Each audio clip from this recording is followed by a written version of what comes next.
Dans cette vidéo, je vais vous montrer une petite astuce pour créer un effet de trompe-l'œil pour avoir des réflexions sur SketchUp. Ça peut marcher pour un sol si vous voulez avoir un parquet qui soit réfléchissant, mais ça peut aussi marcher pour les vitres ou même pour un miroir. Je vais vous montrer, c'est assez simple. Alors, il n'existe pas dans SketchUp une manière directe de créer un effet de réflexion, mais si vous êtes un peu malin, vous allez trouver la petite astuce intéressante. Alors là, j'ai mon salon et ce que je vais faire, c'est que cette partie-là, donc le sol, je vais la rendre réfléchissante. Pour ce faire, je vais faire un groupe de l'ensemble de ma scène. Donc j'ai fait un pomme G. Je vais utiliser l'outil déplacer. J'appuie sur option pour faire apparaître le petit plus et je vais le mettre au sol.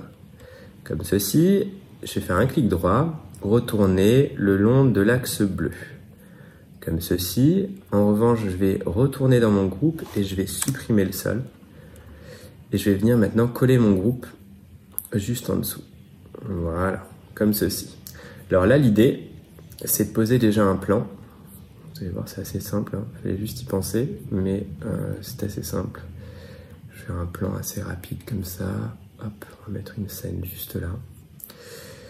Et l'idée, c'est de rendre le sol, là, cette texture, la rendre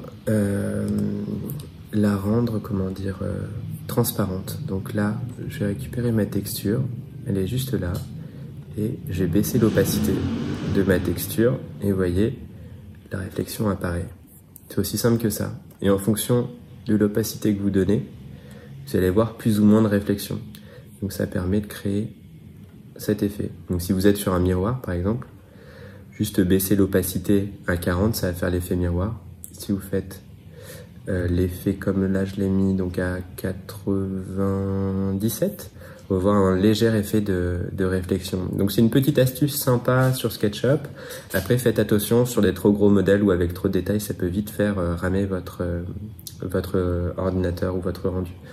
Donc voilà, on se retrouve avec notre petite réflexion. C'était une astuce SketchUp, j'en ai pas mal des comme ça. La prochaine fois, je vous montrerai comment mettre des lumières dans SketchUp et vous verrez, c'est assez simple. J'ai des petites astuces pour gagner du temps et éviter de passer sur un logiciel de rendu. Voilà, j'espère que ça vous a plu. N'hésitez pas à vous abonner et même à télécharger votre formation gratuite SketchUp. Il y en a une qui vous permet d'apprendre les bases du logiciel, elle est complètement gratuite.